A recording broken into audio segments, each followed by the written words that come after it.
Magandang araw muli mga kaibigan. Ngayon, bisitahin natin ulit ang Santa Rosa area, no? Dito sa pagtatayuan ng NSCR Santa Rosa Station. So makita natin ngayon yung progress nila dito sa mismong area kung saan itatayo yung NSCR Santa Rosa Station. Mapansin nyo, meron na silang mga um, may mga hinukay na sila, yung mga pinaglagyan nila ng piles para dyan sa pagtatayuan ng station, no? So ito yung progress before, no, from north, before nung NECR Santa Rosa Station. So may mga kabahayan pa rin na nandoon, no? So hindi pa sila nire-relocate as of now. Then yan yung towards na yan dun sa bridge, no, kung saan dito magkakaroon ng balance cantilever bridge approaching ng station doon.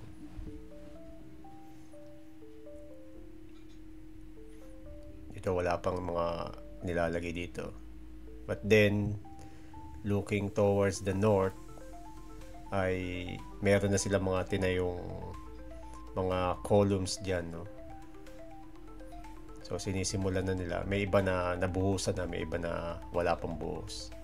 So ito, tapat ito ng Araya Park Residences, no. So sa area na yan ay sinisimulan na yung paglalagay ng mga rebars para sa columns. May dalawang column na dito na may buhos na, no, pero wala pa silang pierhead. And that view papunta ng Binyan, no? So dito lang yung ano natin, yung update as of now.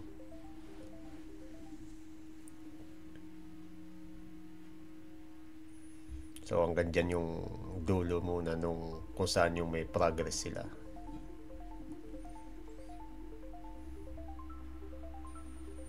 Dyan yung row nung NSCR.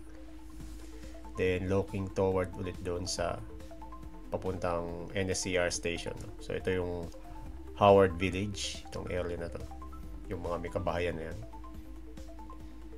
Then ito yung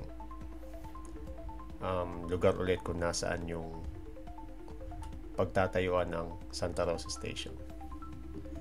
So at first, initially yung Santa Rosa Station ay dapat dito sa area na to. At single viaduct lang siya, no, initially. Pero nagkaroon ng changes sa design. Gagawin na siyang mas malapad na station, and then minove siya mas malapit dito sa Santa Rosa Multipurpose Hall, no, dito. O yung Santa Rosa Multipurpose Complex. So dyan na yung lugar niya. At then mas malapad na siya. 3 viaducts na yung dadaan sa kanya. So totally 4 rail lines, no, yung dadaan dun sa loob ng station. So kung mapapansin nyo, may 3 sets dito ng columns. Yan yung pile foundation ng mga columns na yon, no? So kung titingnan natin dito sa presentation noon, no, ng Santa Rosa Station, merong 5 row ng columns, no, doon sa mismong maging under ng station, no? O, may pang-anim pero yung directly under ng station 5. So ito yon, no? So 1, 2, 3, 4, 5, yun yung pang 6. Going back dito, no?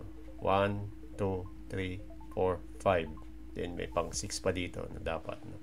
Although kasi nga may mga kabahayan pa sa paligid na hindi pa na-relocate, no? So kung saan yung open na area, yung maaari na nilang paglagyan, doon na sila nagsimula, no?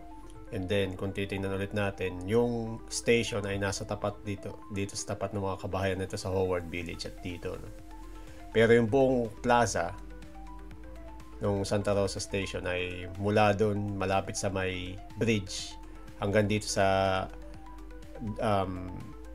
intersection na ng Leon Arcilas Boulevard, no? So diyan yung abot ng plaza niya. So malaki yung plaza ng Santa Rosa Station. So ito yung buong plaza niya. May part ng plaza na tapat ng multipurpose complex. At ito pa isang view niya, no? Na ito na yung bagong design ng Santa Rosa Station. Ganyan yung magiging bagong design niya.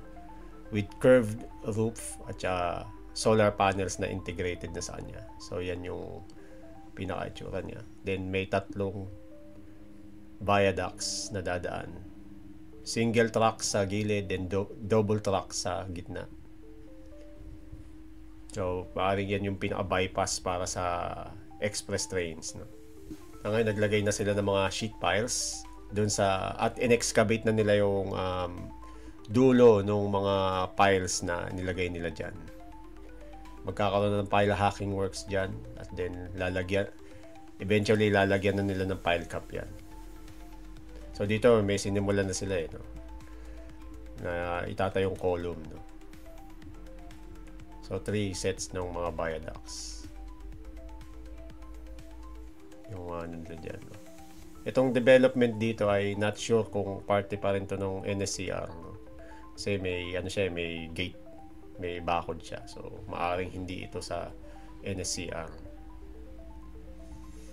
So yan yung mga kabahayan na nandyan pa rin, no, sa area na fenced off na lang sila para di sila makaano doon sa construction. Dito meron pa ring piling works, no? Ayan yung mga bentonite containers nila para sa pagpa-piling works nila. Eventually, yung 3 viaducts niya, mag-merge yan, then magiging isa papunta na dito, no? So, after nung Leon Arcilas Boulevard, ay wala pa dito silang tinatayo.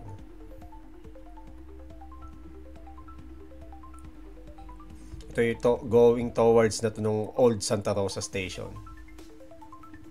So dito nagsimula na rin sila magkaroon ng piling works dito sa area na to. Makikita nyo, ito yung crawler crane.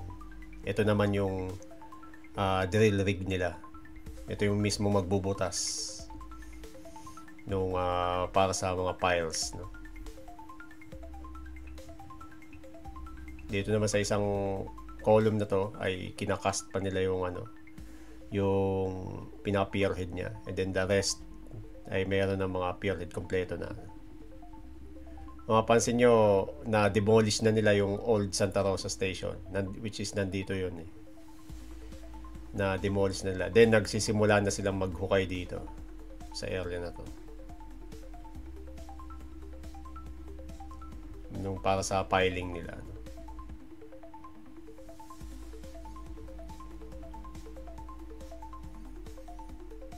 Ito yung Rizal Avenue. Then after nyan ay dito may mga sinisimula na rin sila.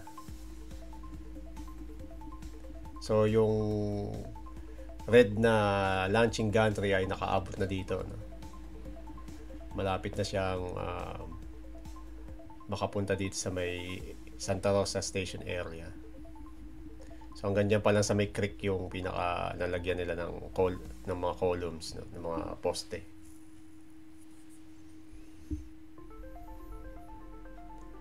So all in all, mabilis yung nila dito. Mabilis yung paglalatag nila, tuloy-tuloy lang kasi nga medyo hindi ganun kabigat yung problema sa road dito, eh. Although syempre meron pa rin mga ilang mga issues, pero all in all, hindi kasing grabe nung sa Manila at ibang parts ng North, no? Kaya at least nakapaglagay na sila dito sa area na to.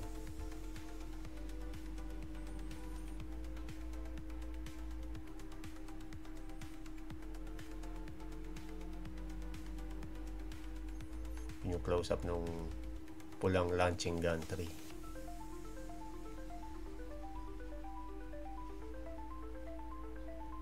Yun yung sa Kabuyao area.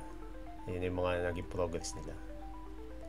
So balik ulit tayo dito sa area na to. Kagaya nung sinabi ko doon sa nakaraang video, ay meron tong magkakaroon dito ng substation, no? Electrical substation para sa NSCR line, no?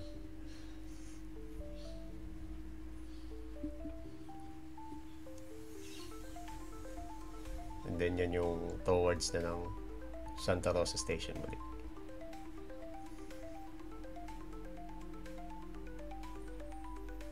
So sa ngayon yun lamang po muna, at sana'y nakatulong itong video na to para sa makapagbigay ng additional information, no? Based dito sa project ng NSCR. Maraming salamat po sa inyo.